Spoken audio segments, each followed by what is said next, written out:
L'homme, au volant de cette berline, est de 2 ans le cadet de cette voiture, qui, elle, est de 1911.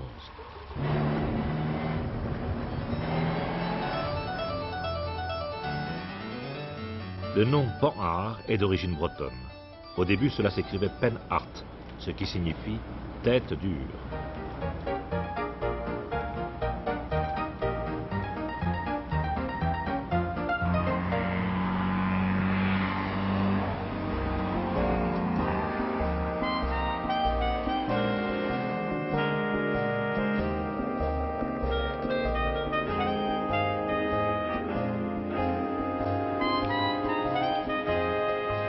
De la Bretagne à Paris, la famille a toujours été voiturier et carrossier. Elle a loué des voitures à des gens célèbres, et en particulier à Balzac, auquel elle avait loué des voitures pour aller à Vienne. Et j'ai conservé parmi les archives de la famille une facture de Balzac qui remontait, je crois, à 1838. Et en 1943, Balzac n'avait pas encore payé. Adrien Panhard ne devait pas connaître la petite porte, au fond du jardin, par laquelle, dans sa maison de Passy, ce cher Honoré disparaissait à l'approche des créanciers. Adrien a 3 enfants, René l'aîné né en 1841, Félix le cadet né en 1842 et Léon le benjamin né en 1844. C'est René Panhard qui est l'homme célèbre pour la famille, celui qui a conçu la première voiture automobile du monde.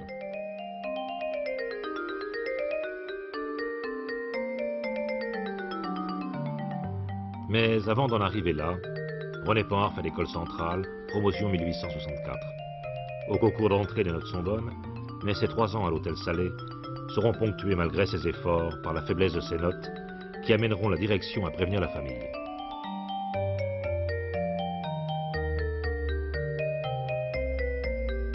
C'est sur les bancs de cet amphi qu'il fera une rencontre capitale, celle d'Émile Levasseur, son cadet de 2 ans. Levasseur, fils de paysans sans fortune, dont les notes d'entrée sont moins bonnes que celles de Panhard, mais travailleur acharné, il effectuera de brillantes études.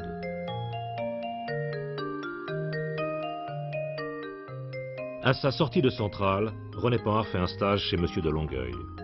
Ami de son père depuis longtemps puisque les Longueuil sont monteurs en voitures et carrosses. Il épousera leur fille, Marie-Élisabeth, en 1869. C'est aussi chez Longueuil qu'il rencontrera Monsieur Perrin, l'inventeur de la scie à ruban, dont les ateliers sont Faubourg Saint-Antoine et rue de Charonne. Il en devient très vite l'associé.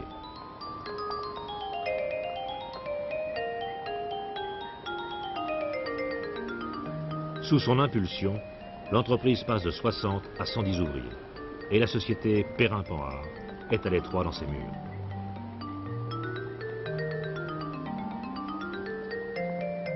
René Panhard trouve une usine et des terrains avenue d'Ivry aux portes de Paris.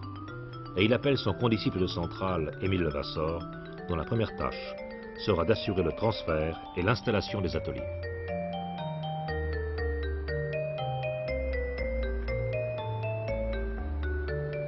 Levasseur avait une expérience professionnelle qu'il avait acquise dans une affaire belge qui s'appelait Cockerill. Et cette affaire Cockerill avait l'intention de prendre la licence d'un moteur fabriqué par Otto et Langen, et Levasseur et René Panhard en parlent au cours d'un dîner. Au cours de ce dîner, René Panhard dit oui, mais après tout, ce moteur pourrait peut-être intéresser nos fabrications, il pourrait entraîner nos machines, et ce serait intéressant de le connaître. Le représentant en France de la firme allemande est M. Sarrazin. Voici l'usine d'Otto et Langen en Allemagne. Quant au moteur, c'est un moteur à gaz. 6 ans plus tard, en 1882, Perrin-Panhard en fabriqueront 380 par an. Perrin, qui s'était lentement retiré de l'affaire, s'éteint, et Levasseur devient l'associé de Panhard. À la même époque, l'un des ingénieurs clés d'Otto et Langen quitte l'usine et va bricoler dans une remise au fond de son jardin un moteur à pétrole qu'il installe au centre d'une calèche qui porte le nom de sa femme, Bertha. C'est Gottlieb Daimler. Au début, Levasseur, qui était un homme froid, qui venait à cheval dans son usine, n'a pas vu du tout l'intérêt d'un tel moteur. Et Sarrazin n'a pas eu le temps de le convaincre parce qu'il est mort.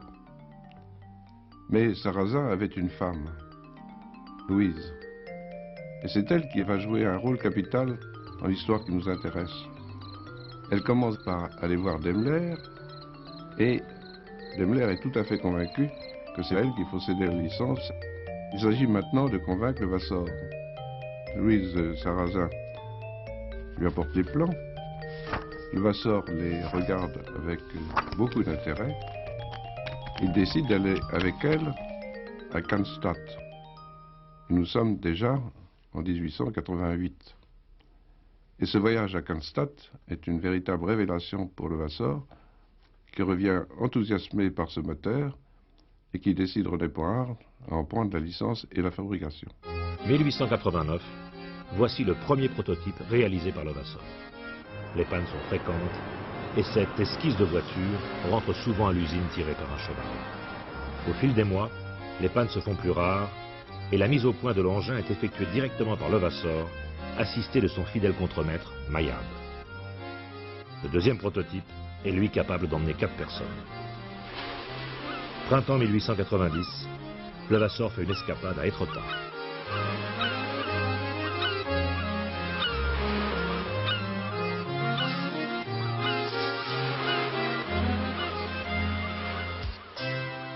C'est un voyage galant car, ce 17 mai 1890, Émile Levasseur épouse Louise Sarrazin, qui l'avait si bien converti aux vertus du moteur à pétrole.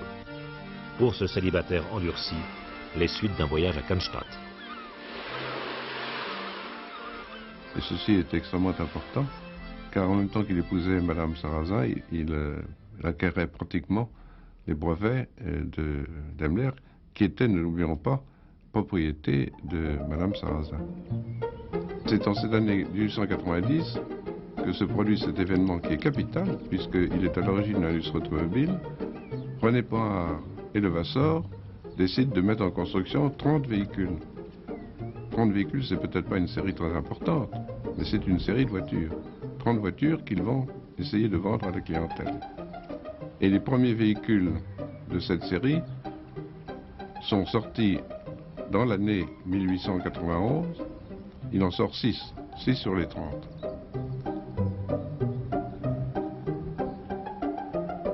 Le moteur Daimler est enflammé par des tubes de platine qui sont chauffés à blanc par des brûleurs, d'où le terme de chauffeur pour celui qui conduit la voiture.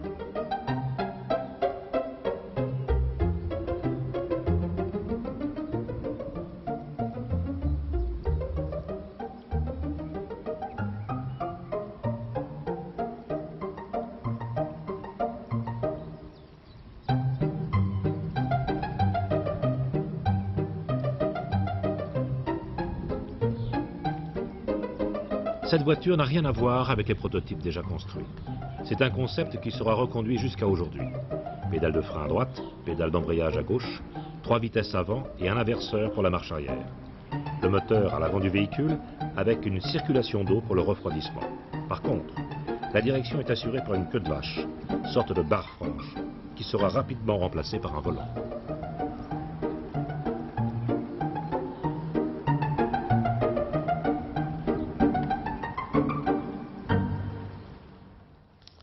C'est la main courante de 1891.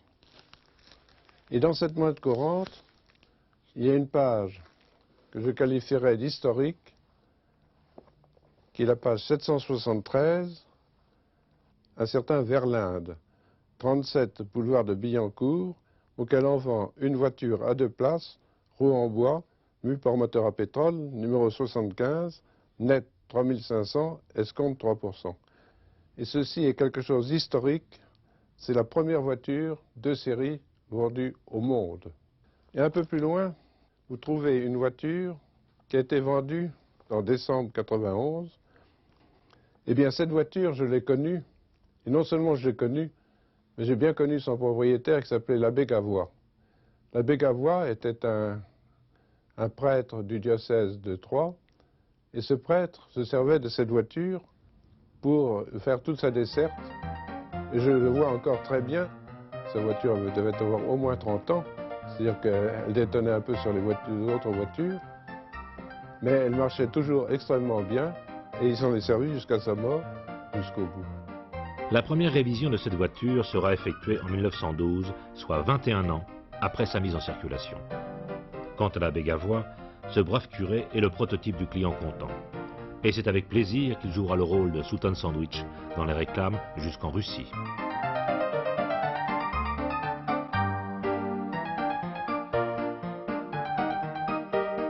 En 1893, l'automobile existe depuis 2 ans. Le fils de René Panhard, Hippolyte, a 23 ans. Et il décide de faire avec son oncle Méric le voyage de Paris à Nice. Leur première étape s'arrête à Briare. Il leur faudra 8 jours pour rejoindre Cannes. Mais au passage, il y a le col de la République après Saint-Étienne. À leur grand étonnement, le col de la République a été monté à une vitesse moyenne de 7 km 500 et ils l'ont monté sans aucun arrêt, ce qui était vraiment pour l'époque absolument prodigieux. Par contre, à la descente de l'autre côté, c'est pas tout à fait pareil. Parce que, comme disait Hippolyte Panhard, la descente s'effectuait sans bruit, comme en glissant, mais au bout d'un certain temps, les freins se sont échauffés, et si bien que la voiture ne freinait plus. Et l'oncle Méric, dit-il, l'oncle Méric, c'était son copassager, avait un seau entre les jambes et humectait constamment la roue, de façon à ce que la voiture ne s'emballe pas. Tout au long de la route, Hippolyte distribue des tracts publicitaires et arrivé à Nice, il fait du tourisme local. Voici l'un des premiers permis de conduire, celui d'Hippolyte Panhard. Il date de fin 1893.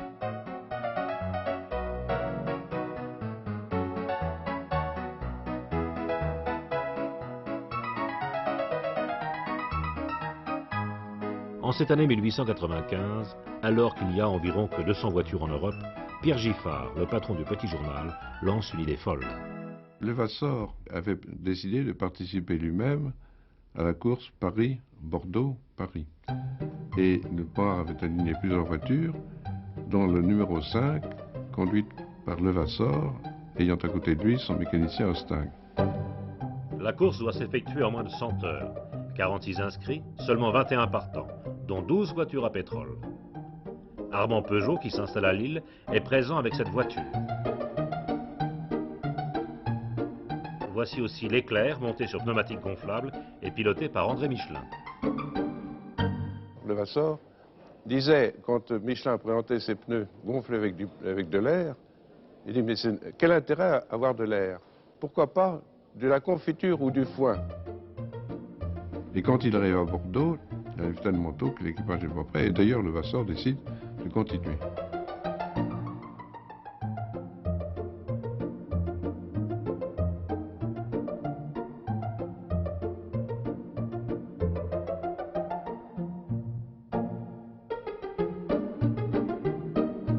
Et cet homme, qui a tout de même une bonne cinquantaine d'années, arrive à la Porte-Maillot avec 6 heures d'avance sur le second, 6 heures d'avance, et fait le parcours aller-retour en 48h24 à la moyenne de 24 km/h. C'était quelque chose de phénoménal, et le retentissement de cette victoire était considérable. 7 voitures seulement sont à l'arrivée. La Michelin arrive, mais hors course, et après bien des crevaisons. Hippolyte Panhard écrit à son père, depuis que la course a eu lieu, les commandes ne se font pas attendre, et plus particulièrement des Anglais. Nous recevons au moins 10 commandes par jour. Cette même année, en 1895, est créé l'Automobile Club de France. En 1896 a lieu la course Paris-Marseille. Levasseur est présent, toujours avec la 5, et en Avignon, pour éviter un chien, il renverse sa voiture. Côte cassée, traumatisme crânien, il reste bloqué à l'hôpital. À son retour à Paris, il est acclamé par ses amis de l'Automobile Club. L'automobile avance à grands pas. Début 1897, Daimler écrit « Mon cher monsieur Levasseur, vous avez jugé, par la lecture de la plupart de ces récits, que le développement de la question des automobiles est encore un peu en arrière en Allemagne, surtout en comparaison avec le développement de ce mouvement en France, dont vous avez le mérite premier et supérieur bien connu. »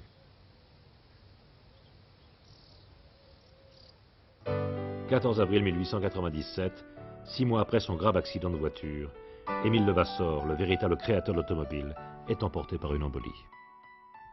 Et l'on va chercher un Saint-Cyrien, commandant de pompiers, pour le remplacer à la direction technique, le commandant Krebs.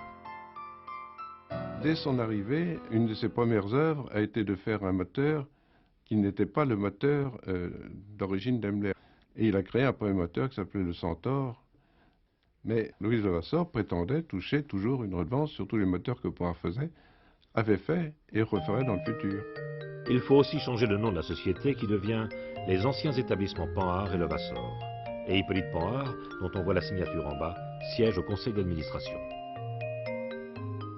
Donc Hippolyte Panhard était le successeur tout à fait désigné de mon grand-oncle René Panhard, mais malheureusement, il tombe malade. Et il tombe malade assez gravement, puisque les médecins disent que malheureusement, il a la tuberculose et qu'il en mourra un jour. Dans leur idée, mon oncle Hippolyte devait mourir dans les quelques mois qui viennent, et alors quand il est mort, il avait tout de même 87 ans. Par contre, René Panhard, pensant que son fils était perdu, a à ce moment-là vendu une partie de ses actions. Les nouveaux actionnaires pensaient surtout au rendement de l'affaire et distribuaient des sommes considérables puisque certaines années, ils distribuaient des dividendes égaux au capital.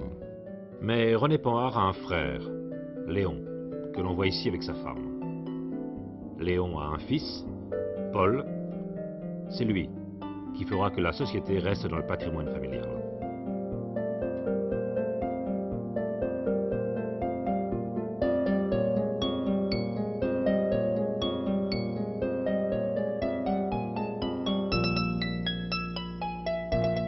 En 1898, l'Automobile Club de France crée le premier salon de l'auto dans les jardins des Tuileries à Paris. 140 000 visiteurs, 269 exposants. Panhard en est l'un des premiers. Et cette même année, un autodidacte de 21 ans construit une voiture dans la remise du jardin de ses parents à Billancourt, Louis Renault. C'est la voiturette qui verra le jour en décembre.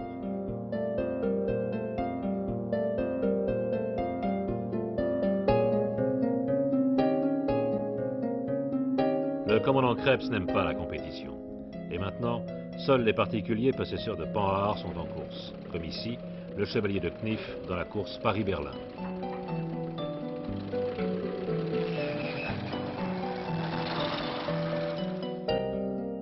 Le jeune homme qui se penche sur la voiture, c'est Paul Panhard. En 1903, il rentrera dans la société au service commercial.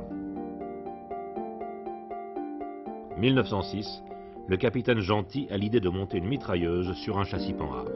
L'automitrailleuse est née. Quelque temps plus tard, Lyautey s'emparera de l'invention et s'en servira efficacement au Maroc. 1908, René Panhard meurt. Krebs occupe alors une place de tout premier plan. Et c'est vers 1910 qu'il prend la licence du moteur sans soupape de l'American Knight. Dans ce moteur, les soupapes sont remplacées par un jeu de chemise qui coulisse entre le piston et le cylindre. Mais Louise Levasseur, qui était une femme de tête et d'intérêt, n'en jugeait pas de cette oreille. Et elle estimait que, elle d'ailleurs, le contrat qu'elle avait fait est remarquable, puisque les redevances qui devaient être payées à la licence Daimler ne concernaient pas seulement les moteurs qui seraient fabriqués suivant les procédés de Daimler d'origine, mais surtout moteurs. Panhard ouvre des succursales dans la France entière.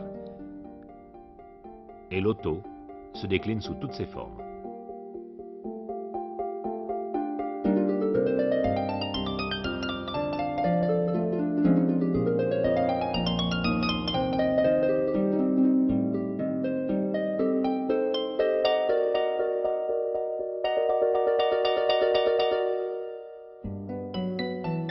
Paul Panhard parcourt l'Europe et va jusqu'à la résidence des Tsars, à Tsarskoye-Selo, pour vendre ses voitures. Alors mon père, à l'époque, était marié. Il s'est marié en 1911. Et il a épousé une jeune fille qui était née à Cambrai. À l'époque, les mariages étaient des mariages arrangés. Autrement dit, c'est une amie qui connaissait bien ma mère et qui connaissait mon grand-père. Et qui a dit, il me semble que cette jeune fille conviendrait très bien à Paul. Mon père était à l'opposé de ma mère, c'était l'homme extraverti, excellent commerçant, etc. Ma mère était rigide, et il y avait des disputes fréquentes. Enfin, ils ont tenu le choc jusqu'au bout. Aussi bien mon grand-père que ma grand-mère étaient jansénistes. Et ma mère a été élevée suivant ses principes, la malheureuse. Et j'étais personnellement élevé par ma mère, et j'assure que c'était pas évident. Août 14, la France entre en guerre. Et très vite, nos armées reculent jusqu'aux portes de Paris. Heureusement, Gallieni réquisitionne les taxis et Joffre bloque les Allemands sur les bords de la Marne. Alors la guerre de 14 est une étape considérable dans la vie de toutes les entreprises françaises. Elles sont toutes transformées en usines d'armement. Du côté de Panhard, les fabrications d'obus prennent une très grande partie des fabrications, mais néanmoins, les Panhard fabriquent des camions, et en particulier fabriquent des camions 4 roues motrices qui servent à traîner les grosses pièces d'artillerie. Le commandant Krebs décide en 1916 de se retirer, et c'est mon père qui est nommé administrateur directeur de Panhard, qui ne quittera pas jusqu'à pratiquement la fin de sa vie. Et sa première action est de prendre à bras-le-corps le problème des droits de Louis Sarrazin sur la fabrication de tous les moteurs. Et si ma mémoire est bonne, l'indemnité finale de ce procès, due par Panhard à Madame Levasseur, s'est montée à plusieurs millions de francs de l'époque, ce qui est une somme colossale. Mon père était ce qu'on veut appeler un personnage, mais il avait une volonté très puissante, et il connaissait finalement très bien son métier. Il avait vécu dans l'automobile pratiquement depuis sa naissance, puisqu'il était monté avec son cousin Hippolyte Panhard et avec René Panhard dans les premières voitures construites en 1891. Comme il était né en 81, il avait 10 ans. Mon père avait fait comme études des études de droit. Son père était avocat au Conseil d'État, mais c'était un commerçant de première classe. C'est un détail amusant.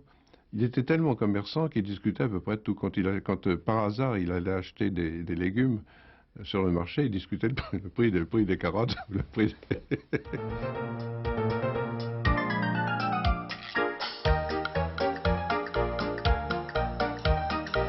La guerre est finie, Jean a 5 ans et Panhard revient à l'auto. Mais, en 1919, un petit nouveau qui très vite se révélera un très grand de l'automobile arrive sur le marché, André Citroën, avec la Type A, sa première voiture.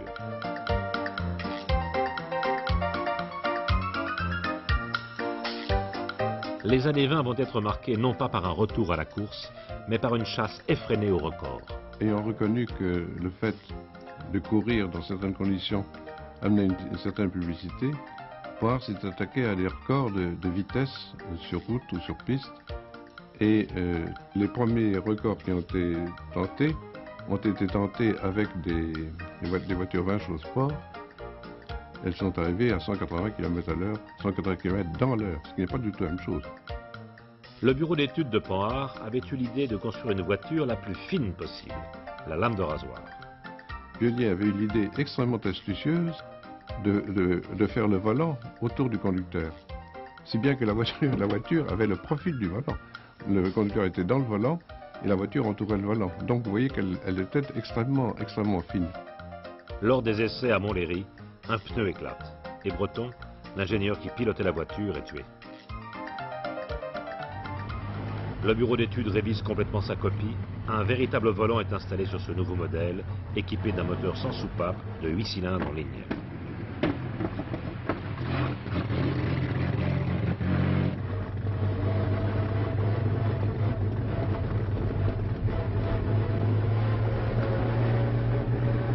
Février 1934, le pilote britannique Heston parcourt 214 km dans l'heure, nouveau record du monde.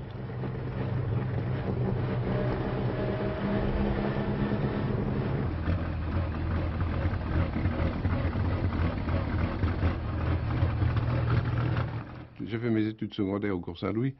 Le cours Saint-Louis est un cours excellent avec un certain monsieur Daumas qui le dirigeait. Et ce monsieur Daumas était un éducateur remarquable. Et sa grande idée était qu'il fallait former des élites. Malheureusement, si sur le plan éducation, le cours Saint-Louis était très bon, il était un peu moins bon sur le plan du niveau des études. Et j'avais relativement des facilités à l'époque, j'étais toujours le premier ou second de ma classe, et j'imaginais que j'étais vraiment un bon élève. Et quand il s'agit de passer du cours Saint-Louis à Sainte-Geneviève, d'abord je suis entré tangent. Et une fois que je suis entré, je me suis aperçu que le niveau des autres était très supérieur au mien. D'où 3 années de préparation qui ont été pour moi un véritable calvaire. Je voulais y arriver, mais je travaillais du matin au soir. On sortait une fois le mercredi après-midi et une fois le dimanche après-midi, c'est tout. Et le reste du temps, c'était du bourrage de crâne, du bourrage de mathématiques. Sainte-Geneviève est le lieu où se préparent les grandes écoles et Jean Panhard prépare Polytechnique. Entre les deux guerres, Panhard se cantonnait plutôt vers le haut de gamme, à la différence de Renault et de Citroën. Citroën avait sorti dans les années 20 cette petite 5 chevaux, la Trèfle. Pour sa part, Peugeot, avec sa quadrillette, ciblait lui aussi une clientèle populaire, ou familiale, avec ce modèle.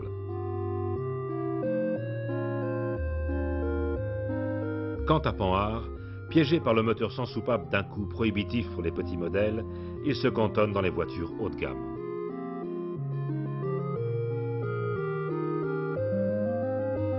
Et les premiers châssis sur lesquels équipés de carrosserie étaient de très très beaux châssis, habillés par des carrosseries dessinées par Bionnier, qui était le carrossier maison. Et à partir d'un certain moment, elles avaient une vue panoramique. Panoramique qui avait des glaces courbes avec des tout petits montants qui permettaient d'avoir une vision intégrale. Malheureusement, tout ça était très vrai quand tout était clair et par beau temps, mais dès qu'il pleuvait, les essuie-glaces ne pouvaient pas essuyer les montants, c'est bien que vous avez à ce moment-là, au lieu d'avoir un montant de quelques centimètres, vous avez un montant de plusieurs centimètres dans lequel vous ne voyez pas grand-chose.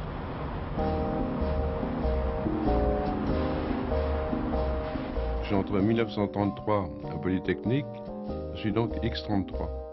Jean Panhard a 20 ans et décide de se présenter au poste de caissier. Le caissier, c'est en quelque sorte le délégué de la promotion. Les caissiers des élèves étaient élus par leurs camarades au terme d'une période électorale qui durait 8 jours et pendant lesquels ceux qui souhaitaient devenir caissiers montraient leur qualité. Nous avions imaginé de faire d'énormes banderoles. Alors, nous avons fait tous le mur avec des électrons. Cette bonne bête, c'est le bélier, car c'est grâce à lui, et c'est la tradition, que l'on escalade le mur. Faire le mur à Polytechnique se dit faire le bêta. J'étais en train d'accrocher mes grandes banderoles aux fenêtres quand tout d'un coup on entend l'appel. Le général était à sa fenêtre, était en train de nous voir faire ça sous ses yeux.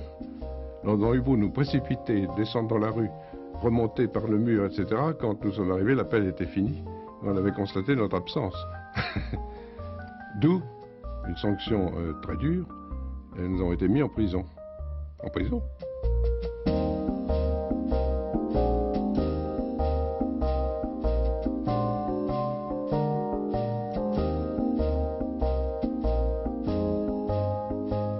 Pendant la nuit, certains de mes camarades étaient venus avec des bouteilles d'alcool, avaient fait boire le militaire qui nous gardait, et qui s'était endormi, ayant bu, avaient pris leur clé, étaient venus dans nos cellules avec un énorme punch. Je me rappelle encore ce punch. Mais vous savez, j'ai très rarement bu dans ma vie, mais j'étais tellement... Je croyais, moi, que le fait d'avoir été mis en prison, c'était terminé pour moi, à tout point de vue. J'ai bu ce soir-là, je buvais de l'alcool, exactement comme j'aurais bu de l'eau. J'ai peut-être bu 1 demi-litre d'alcool. C'est une chose absolument effrayante. Et chose curieuse, je ne peux pas dire que j'étais sous. Je me dirigeais encore, mais j'étais malade par contre. En tout cas, le fait d'avoir été mis en prison pour la bonne cause a été excellent. Parce que j'ai été élu au premier tour, c'est-à-dire ce qu'on appelle grosse caisse, il y avait la grosse caisse et la petite caisse, caissier des écoles. Et une seconde chose qui m'est arrivée immédiatement, ça a été d'intervenir auprès du général pour faire lever des sanctions qui avaient été données, je ne sais plus à quelle occasion, contre des élèves de l'autre promotion. Et j'ai eu à discuter avec le général, et j'ai fait du chantage. Parce que quelques jours après avait lieu le concert du Génie. Le concert du Génie, c'était un concert fait par le général tous les ans. Et le concert était fait par des élèves qui jouaient des morceaux pour lui. Alors je lui ai dit, écoutez, si vous ne levez pas les sanctions tout de suite, il n'y aura pas de concert du Génie. Alors c'était affreux. Il a cédé. Et alors après, il a fallu que j'annonce ça aux promotions réunies. Alors c'était la première fois de ma vie que je parlais devant un auditoire. Et quel auditoire!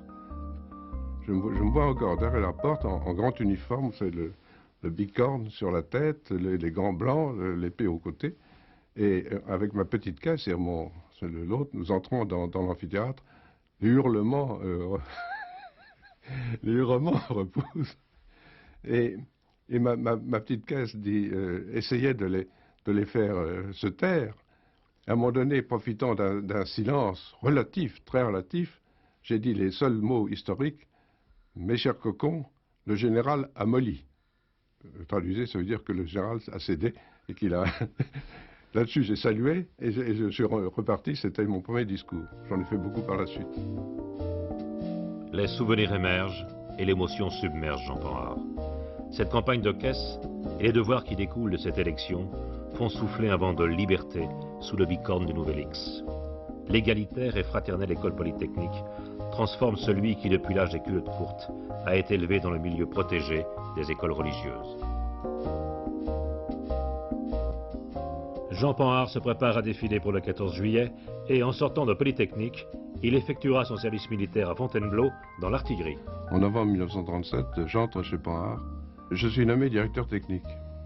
Panhard avait d'assez gros problèmes parce qu'à ce moment-là, les grosses voitures qui étaient produites par Panhard se vendaient très difficilement. La politique du franc fort et la crise de 1929 font diminuer les exportations d'automobiles françaises. Et pourtant, les années 30 sont les années de luxe pour l'auto. Rolls-Royce, Hispano-Suiza, Bugatti, Mercedes, Delahaye et Panhard en sont les symboles. Le marché se rétrécit et les constructeurs vont disparaître. Mais tous ont abandonné le moteur sans soupape qui handicape toujours Panhard. Certains, comme Citroën avec la traction avant, creusent de nouveaux sillons. D'autres enfin, tels Renault, qui après le coup de semonce de 36, s'orientent vers les petits modèles comme la Juva 4, sortie au salon de 1937. Née en 1936, la Dynamique, dernière voiture des ateliers Panhard, n'est pas arrivée au bon moment. C'est une voiture de 6 places, avec le volant central. Mais dès 1939, le volant reviendra à gauche.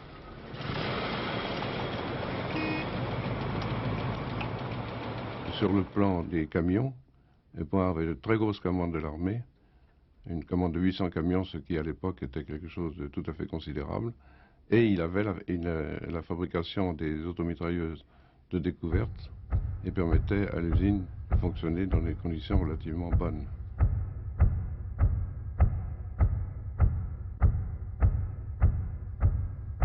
L'AMD 170, ça veut dire l'auto-mitrailleuse de découverte.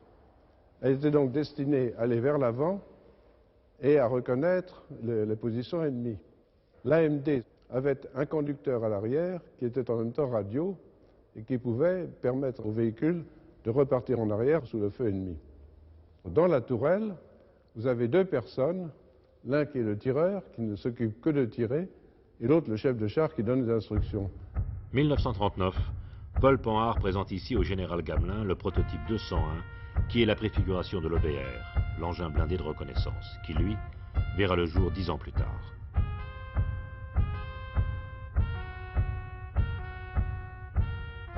Alors en 1939, je suis affecté à Ville, école des filles. C'était quelque chose de charmant à entendre, et ça l'était beaucoup moins quand je suis arrivé sur place et que je me suis rendu compte de ce que j'allais avoir à faire. J'étais donc artilleur et affecté à un régiment, et je me suis trouvé le chef d'une batterie de 4 canons, qui étaient des canons de 155 cours. Et malheureusement, nous sommes aperçus que sur les 4 canons, il y avait 3 qui étaient hors d'usage. Alors début 40, j'espérais que la France en sortirait. Où ma conviction était extrêmement ébranlée, c'est quand je suis arrivé au ministère de la Guerre pour demander une affectation, pour savoir où où aller, je suis tombé sur un colonel que je connaissais et qui m'a dit on est foutu, on est foutu. Déjà, j'étais affecté à un centre d'organisation d'artillerie. Alors là, c'était encore pire que ce que j'avais vu au début de la guerre. Dans ce centre d'organisation d'artillerie, on m'avait affecté, je me rappelle, il y avait 4 canons tous différents, quelques canons de marine et un canon de Bange. Le canon de Bange est un canon qui avait été un excellent canon avant 1870. C'est avec ça que je devais repartir vers la guerre aux blindés. Et on m'a demandé d'aller préparer des exercices de tir à Mailly. Alors je suis parti à Mailly, tout seul. Et à Mailly, évidemment, il n'y a plus personne. Et il y avait toujours les Allemands qui défilaient, mais à quelques kilomètres de moi. Alors je suis rentré à mon centre d'organisation d'artillerie qui était à Nemours, où tout le monde était parti. J'étais tout seul, je ne sais pas du tout où aller alors. Alors je me suis décidé à partir vers le sud, puisque je ne devais même pas partir vers le nord. Moi, j'étais sûr que mon groupement d'artillerie était parti vers le sud. Et j'ai retrouvé, grâce à Dieu, un état-major d'armée qui a bien voulu m'accueillir et avec lequel j'ai fait, hélas, toute cette fuite vers le sud, comme à peu près toute l'armée.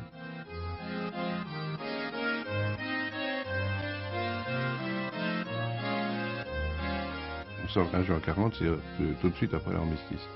Et j'ai demandé ma démobilisation. Et comme je savais où ma fiancée Jeanne de Courcelles avait pu aller, j'ai pu rentrer en rapport avec elle. Et finalement, nous sommes mariés en zone libre le 17 août 1940. Alors, dans les très grandes villes, la question de nourriture, de survie au fond, de froid, était très, très importante. D'ailleurs, il y a un signe qui ne trompe pas. Toute la population parisienne était maigre. Vous n'avez plus vraiment, vous n'avez plus de gens gros. S'il y avait quelqu'un de gros, on savait que c'était un collaborateur, ça c'est évident. Le gouvernement de Vichy s'occupe de restructurer toute l'industrie française, et plus particulièrement la branche automobile. Un plan est élaboré et sera mis en place par un certain Pons, paradoxalement en 1945, après la guerre. Chaque branche industrielle pendant la guerre avait un comité qui organisait et qui, en fin de compte, recevait les ordres des Allemands via Vichy. Le COA est mis en place dans les années 41-42. Que veut dire COA? Comité d'organisation de l'automobile. Pendant toute cette période, c'est le COA qui mène les tractations avec les différents constructeurs. Comment on va réorganiser l'industrie? Donc toute la négociation du plan Pons pour dire tel ou tel constructeur va rentrer dans les cases, ça date c'est des négociations qui durent pendant 3 ans, 3-4 ans. Et le plan Pons n'apporte que en sorte la conclusion de toutes ces tractations. Pons fait partie du ministère de la production industrielle de Vichy. Ce Pons avait décidé que ne resterait que 4 constructeurs. Renault qui ferait la 4 chevaux, Citroën qui ferait des voitures moyennes 11 chevaux, Simca avec sa, je crois que c'était un Simca 8 à l'époque, et Peugeot qui avait une voiture qui était, si ma mémoire est bonne, la 202 je crois. Donc le programme était fixé. Tous les autres constructeurs ne seraient que des sous-traitants de ces 4 constructeurs. Si bien que Poire était rayé de la carte. D'autant que les usines ont été bombardées en 1944. Mais il existe un prototype dû à l'ingénieur Grégoire et à l'aluminium français, AFG.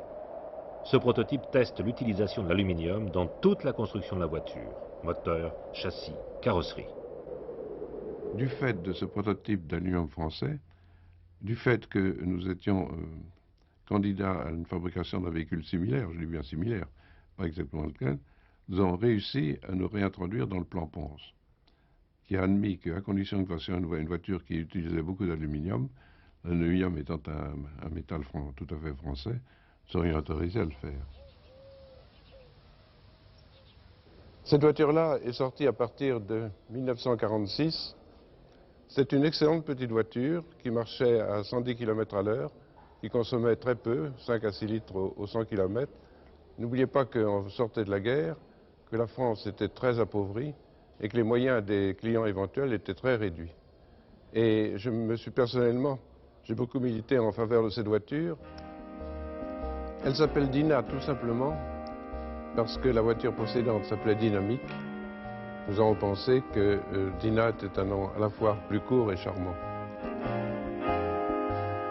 Tous les constructeurs ont le même raisonnement. Petit, beau, si possible, pas cher, consommant peu. Renault lui aussi sort en 1946 sa 4 chevaux, qui a été conçue en cachette à Meudon pendant l'occupation allemande. Au salon de l'auto de 1948, c'est la surprise. Et Charles Farrou, qui était à ce moment-là le grand pontife du journalisme automobile, prend mon père par son bouton et lui dit « Monsieur Poirard, venez voir, vous allez être, comme moi j'en suis persuadé, absolument abasourdi par ce que vous allez voir. » Effectivement, nous allons sur le stand Citroën et nous voyons quelque chose effectivement qui nous a un peu troublés. C'était la première de chevaux. Et Farrou nous a dit, vous savez, c'est une honte pour l'industrie automobile. Heureusement que cette voiture-là, dans quelques mois, ne sera plus en production parce que personne ne voudra l'acheter. 1949, voici qu'apparaît le prototype de l'EBR, l'engin blindé de reconnaissance, filmé par son concepteur, l'ingénieur de la garde. Cet engin a commencé à être pensé en 1942 et il a été le fruit de conversations très importantes entre Delagarde, moi-même et l'état-major de l'armée. Et l'artilleur Jean Panhard réussit à imposer un canon de 75, option révolutionnaire pour l'époque, qui rend l'engin très offensif. Nous avons chronométré des EBR à 125 km/h. Alors ce qu'il y avait de remarquable dans cet engin, c'est qu'il avait une suspension hydropneumatique. Il est inutile de vous dire quels sont les avantages de cette suspension hydropneumatique. Citroën par la suite l'a adopté sur sa DS. Et le moteur qui a été imaginé par Delagarde et créé par lui était ce moteur de 12 cylindres. Je vous rappelle qu'un moteur de 12 cylindres, c'est encore un moteur des voitures de très très haut de gamme. Actuellement, nous avons quelques Rolls-Royce, des Mercedes ou des Ferrari de moteurs 12 cylindres. Et avoir un 12 cylindres sur un véhicule de combat, c'était quelque chose de merveilleux. Le moteur fait 21 cm d'épaisseur, très léger, puisqu'en aluminium, et refroidi par air. Tout l'habitacle de l'engin est réservé aux combattants, car l'astuce a été de glisser le moteur sous leurs pieds, entre le blindage et le plancher. D'autre part, comme tout véhicule conçu par Panhard et par Delagarde, la partie inférieure du véhicule était en V, si bien que la mine, au lieu de faire sauter le plancher, glissait de côté. Étant de reconnaissance, il peut se trouver face à face avec un ennemi et être obligé de se retirer. Et si bien que l'EBR a deux conducteurs, un conducteur avant et un conducteur arrière, et il peut marcher en marche arrière à la vitesse à laquelle il marche en marche avant. Je dois dire d'ailleurs que cette caractéristique a provoqué de la part de l'Assemblée nationale des rires homériques.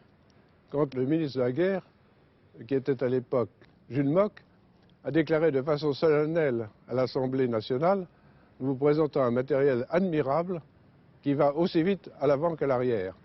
Et quand on se rappelle ce qu'avait fait l'armée française peu de temps avant, ça a provoqué un très grand rire dans le cas de l'Assemblée. 1000 EBR seront vendus et serviront dans l'armée française pendant 34 ans, de 1952 à 1986. Début 52, un petit modèle arrive sur le marché, la Junior.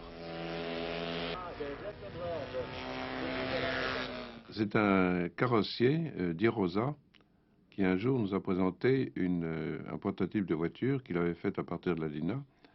Et ce prototype était intéressant en ce sens qu'il était extrêmement facile à construire. Quand je l'ai essayé pour la première fois, je me suis assis dedans et le premier problème que j'avais, c'était le problème du pare-brise parce que je voyais bien au-dessus quand la voiture était décapotée. Mais quand on la capotait, la capote était tenue essentiellement par ma tête et j'avais beaucoup de mal à la conduire, si bien qu'on a été amené à modifier un peu les côtes de façon à ce que les hommes de ma taille puissent la conduire. Ce modèle est sorti en 1954, si bien que la voiture a été appelée la Dina 54. Elle répondait à un cahier des charges très exigeant. Il s'agissait, à partir pratiquement de la mécanique de la voiture ancienne, de faire une voiture qui aurait 6 places, un très grand coffre à bagages. La publicité, qui n'était pas monstrueuse, disait que c'est une voiture 6 places, 6 litres et 130 km/h. Et cette voiture a été vraiment une révolution au moment du salon. Elle était réellement, techniquement, une des meilleures de l'époque.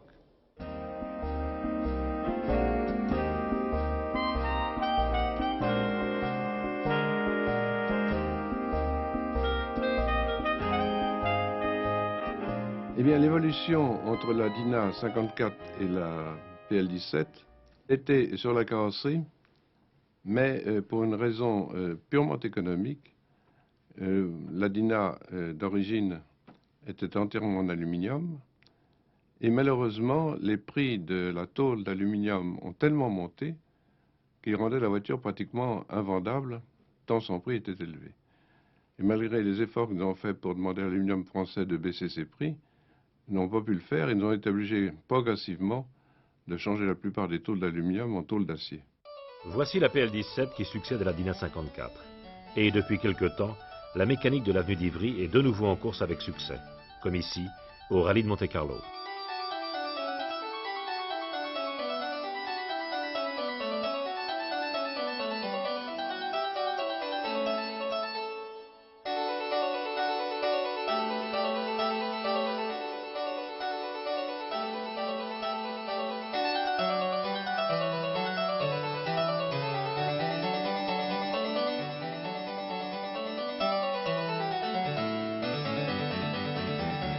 Deutsch et Bonnet, puis Deutsch seul, se sont emparés des moteurs Panhard et courent les 24 heures du Mans, là aussi avec succès. Voici la 53 de Charles Deutsch, vainqueur à l'indice de performance.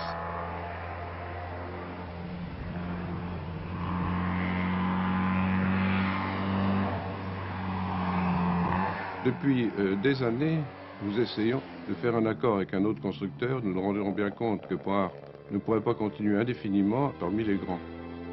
J'ai pris langue avec Citroën et finalement, je suis revenu chez Panhard en disant à mon père, ça y est, nous avons un accord avec Citroën.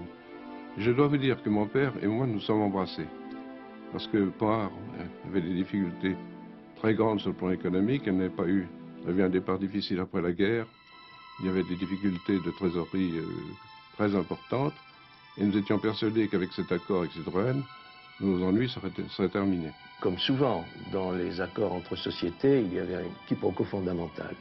C'est que, je crois, Panhard s'attendait à une aide beaucoup plus importante de la part de Citroën et que Citroën pensait que Panhard allait trouver suffisamment de ressources en son sein pour continuer ses activités propres.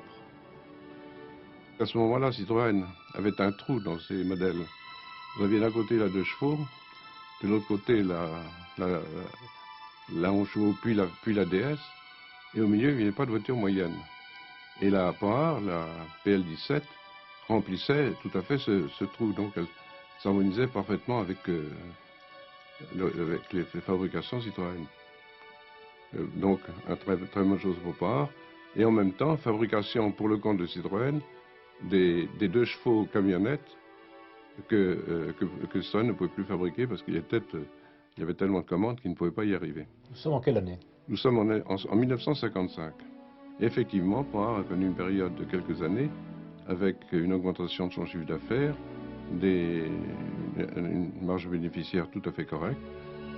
Plus on vendait de PL17, plus la production était accélérée et plus l'usine Panhard avait des difficultés à faire face à cette demande, et donc il y avait des problèmes de qualité qui se sont manifestés, non pas au départ de la voiture, mais au fur et à mesure de l'augmentation de sa production. Et puis lorsque l'Ami 6 est arrivée, et c'est une voiture qui n'a pas eu de maladie de jeunesse pour une fois, le réseau, on ne peut pas le cacher, le réseau Citroën a préféré assez rapidement vendre des Ami 6 que des PL17. Et comme le réseau était un réseau qui était maintenant à base de concessionnaires Citroën, les concessionnaires Panhard purs ayant soit disparu parce que ils étaient passés à d'autres marques, soit très diminués parce qu'ils ne travaillaient pas dans de bonnes conditions, n'ont plus été capables de vendre les quantités produites par Panhard. C'est pourquoi d'ailleurs on a pensé assez tôt, je crois que Jean Panhard lui-même, chez Panhard, a abandonné le crédit de la berline, de la petite berline économique, qui était de plus en plus concurrencée. Par exemple, la Simca 1300 est sortie à ce moment-là, beaucoup moins chère que la PL17. On a pensé à sortir une voiture qui est une toute autre formule et qui soit une voiture de créneau, une petite voiture d'allure sportive qui pourrait devenir un cabriolet, qui serait un coupé au départ. Et ça a été la 24. Elle est sortie en 1962. Je dois dire qu'à l'époque, lorsque la presse l'a connue pour la première fois, et les médias également, tous ont reconnu que c'était une voiture de qualité absolument exceptionnelle et d'une ligne peut-être la plus belle de tout ce qu'on avait vu jusqu'à ce moment-là. Cette voiture marchait à 160 km à l'heure, ce qui était remarquable, toujours avec une consommation inférieure à 6 litres au 100. Je dois dire que cette voiture, qui a duré jusqu'en 1967, a malheureusement été abandonnée du fait des conditions économiques du moment. Panhard avait été absorbé par Citroën, et Citroën a jugé que cette voiture n'était plus une voiture rentable, si bien qu'elle a été arrêtée. Je veux dire que pour moi, c'était une certaine déception. Et remarquez, pour mon père et moi, c'est évidemment un crève-cœur épouvantable, mais ce qui est tout de même admirable dans cette fusion, c'est qu'il n'y a eu aucun licenciement, tout le personnel a été repris. C'était pour nous une très grande satisfaction sur le plan social d'arriver à cette fin qui n'est pas une fin glorieuse, mais enfin qui est une fin honorable et qui, sur le plan du personnel, a été une fin réussie. La dernière Panhard sortira des chaînes de l'avenue d'Ivry le 20 juillet 1967. Paul Panhard, qui depuis 1958 préside aux destinées du Salon de l'Auto, disparaît à l'âge de 87 ans passés en mars 1969, un an et demi après la disparition de la branche automobile. Lui, qui à l'âge de 10 ans, était monté dans la première voiture imaginée par Panhard et Levasseur. Mais la maison Panhard ne s'arrête pas pour autant. Jean Panhard présidera la branche militaire jusqu'en 1981. On lui devra d'ailleurs l'ERC Saguet et le VBL. Il sera aussi président du Salon de l'Auto, de la Chambre syndicale des constructeurs automobiles, des chambres de commerce et d'industrie de France. Et, là aussi c'est une tradition familiale, il sera président de l'Automobile Club de France.